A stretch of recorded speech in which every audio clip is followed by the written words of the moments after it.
Hello and welcome back to another update as I cover the latest developments throughout the front line in the Russo-Ukrainian war. We start out in the north where the Russians have pushed westwards from Kislivka following the capture of Avdiivka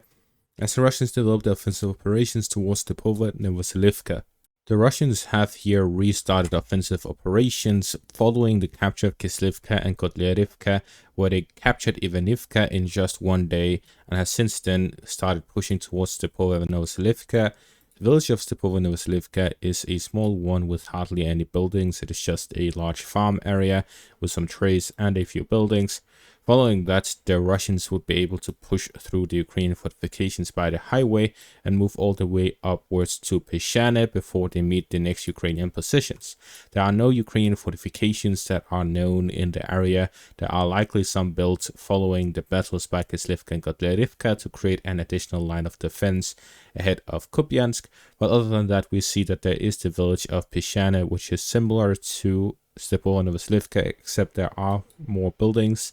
and the Ukrainians would likely have built fortifications in the area. But other than that, the Russians will be pushing towards Kupiansk, and it could likely be an offensive operation with that in mind to reach the fighting by Petropavlivka. If the Russians reach Petropavlivka, the Ukrainians will likely withdraw from Sinkivka in the north and allow the Russians to push onwards to fall back to better fortified positions. That is, at the very least, what they should be doing, following the fact that Sinkivka is largely undefended, and if they keep pouring troops there while the Russians are pressing on in the east, it'll be very difficult for the Ukrainians to hold on to their positions by spreading out their forces. They should instead be focusing on areas that are well fortified to hold their positions way better.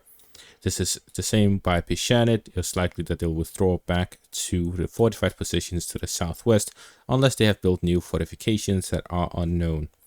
So far, we see that the Ukrainian next line of defense will likely be here east of Kupiansk and east of the village chain, east of the Oskar River line. Following that, the Russians will reach the river line and start pushing towards Kupiansk itself and the village chain along it. Slightly further south, we see that the Russians have captured the remains of Berestove, and with this the Russians have captured the village, which allows the Russians to move on to the high grounds south of Peshane and start fighting over the fortifications there, and move in the direction of the south where they can flank the Ukrainian positions west of Novoselivsk and push down to Bilohorivka, where there are reports of fighting starting to the east of it. Following the recent advances in positional fighting, the Russians will likely start attacking it from the east and from the north from Berestove to flank and pincer the village by attacking both from the east and the north, which will allow the Russians to ignore the Serebets River and attack both the eastern and western parts of the village through these two directions.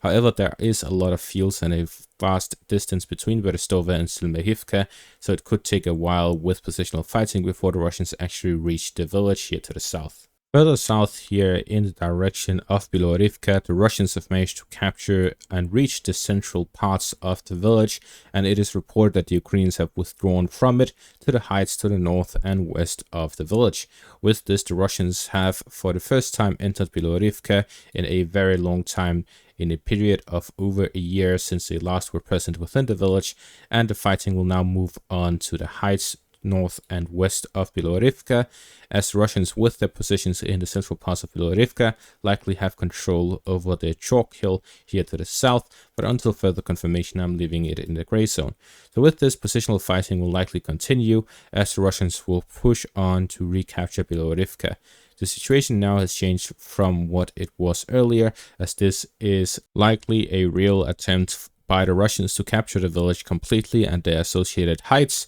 compared to the positional fighting which has been ongoing for a long time from the fortified positions the Russians have available in the area until the wedge in the grounds that the village of Bilohorivka is located in, between the heights to the south with the chalk hill and northwest with the hills there. Further south here in the direction of Ocheretsine and Avdiivka, the Russians have started a new offensive operation. This is taking place all the way down south in the direction of Nevelske and all the way north to Kalinove.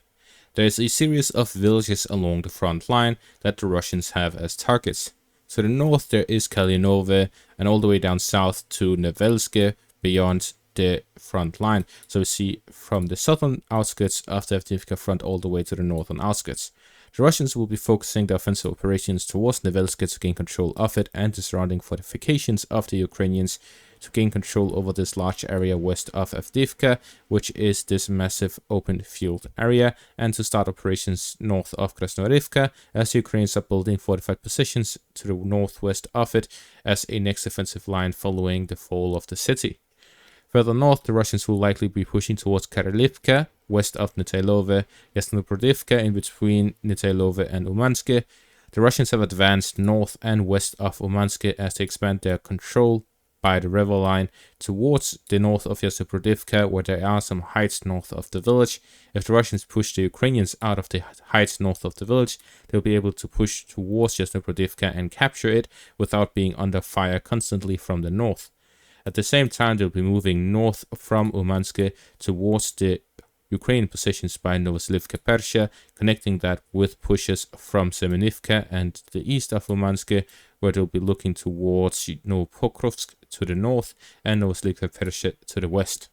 Further north, the Russians will also be fighting by Sokil, where they'll look to capture the fortifications in the northern parts of it, again by the high grounds, after which they'll move on to Vokshut and Yevhenivka, where the Russians will be looking to gain control over this village chain before moving on towards Vovje and Prodes along the railway lines. So we're seeing offensive operations continues west of Ocheretine as well, where Ocheretine overlooks this whole area. In the direction of Novoalexandrivka, where the Russians have a foothold on the outskirts of the town, and north of Arkhangelsk towards Kalinove, where there are several fortifications of the Ukrainians, fighting is also taking place as the Russians continue offensive operations.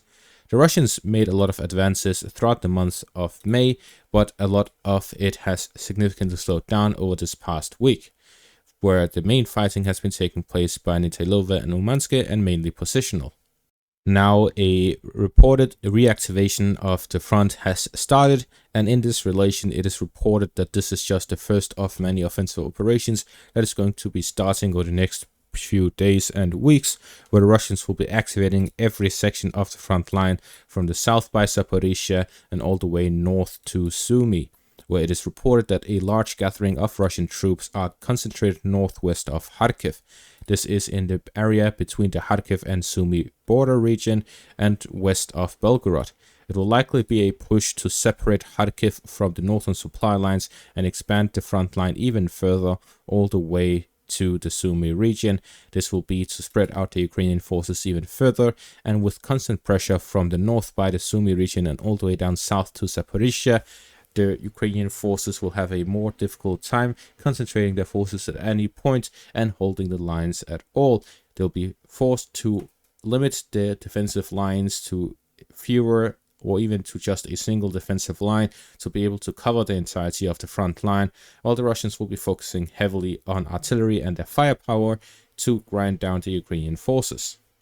Further south here in the direction of the Vremevsky Ledge, there's reported fighting in Staromayorsk and Uroshaine as the Russians continue their offensive operations in the area, where the Russians have reached the central parts of Staromayorsk and have control over the southern parts of Uroshaine. So we're seeing positional fighting is taking place all across the front, where the Russians have restarted offensive operations by Kupiansk and generally the Luhansk-Kharkiv-Donetsk border in the north. They have also restarted offensive operations northwest of Avdiivka,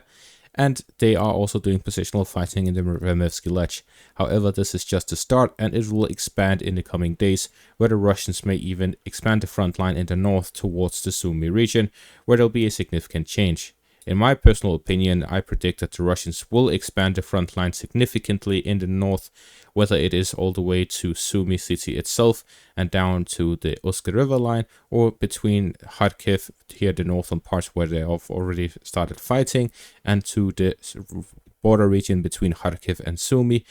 Whether it will be a smaller increase or a larger increase, I'm not sure, but they will for sure definitely increase the size of the front line. This is to commit further Ukrainian forces to the front and redirect more Ukrainian soldiers, and it is definitely something that will happen in close relation to the Ukrainian gathering of forces in the north to prevent a Ukrainian counterattack and to spread out their forces further, which will make the defense situation difficult for the Ukrainians, and the Russians will likely pressure the Ukrainians by Vovchansk and Lipsy to push on to capture these towns,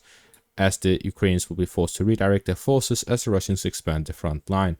The current plan of the Russians is to speed up the grinding down of Ukrainian forces to the point at which they grind down the Ukrainian forces faster than they are able to mobilize, to lessen the size of the army to the point at which they'll reach a breaking point. And that is what they have been doing for a long time, but now they're speeding up the process by expanding the front line as the Russian capabilities have increased over the past months. And that'll be all for this update. Thank you all for watching. Make sure to leave a like, subscribe, and check out my Patreon for additional content. Thank you all for watching and have a great day.